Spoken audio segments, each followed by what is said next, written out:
So I primarily left for two reasons.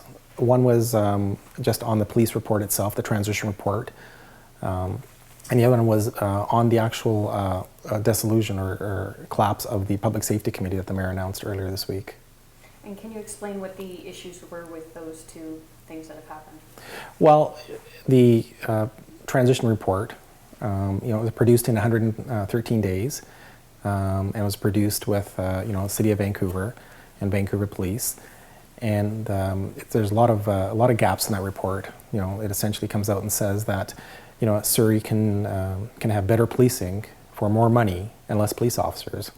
And as someone who served as a police officer for 25 years, that doesn't equate in any way or sense in making Surrey safer for me.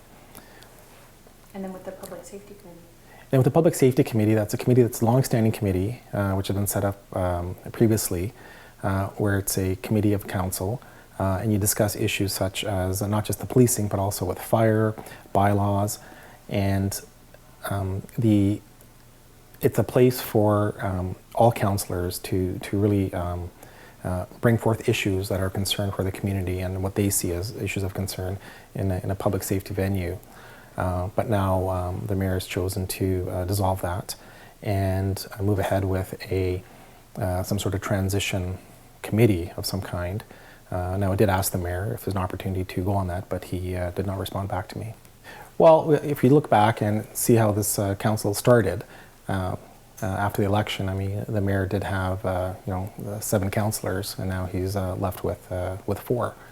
So it's not just myself that's expressed concern about this, but other councillors expressed concern about the erratic and behavior and the leadership style. And what about that leadership style is concerning for you? You did mention it in your release. Yeah, with the leadership style, essentially, I mean, it's supposed to be a collaborative council that works together. And it is a coalition, so essentially we're allowed to have independent voices, as we should in a coalition. It's not a full-on team. I still believe in the principles of, we need to bring in SkyTrain over LRT and smart development.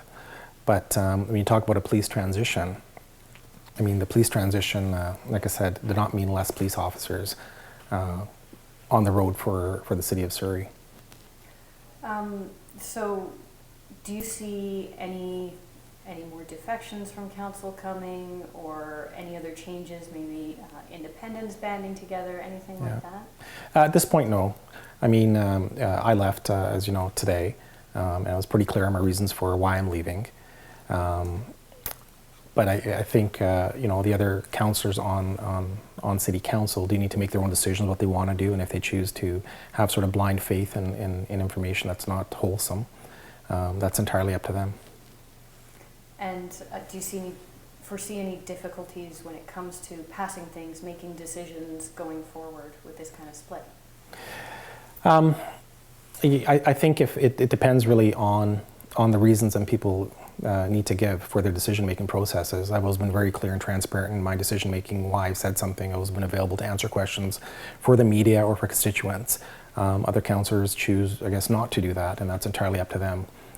If they choose to vote something, bring something forward or vote against it, I mean, certainly the public has a right to know, and the public should be asking those questions.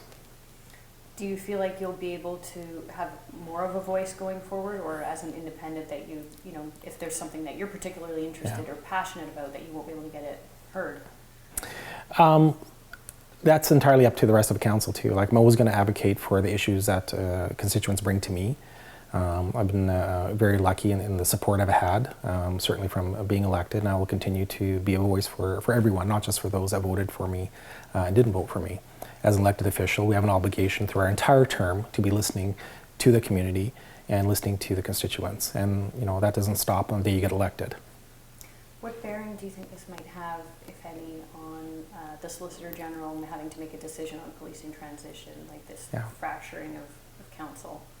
I'm a firm believer that the Minister Farnworth will make an informed decision.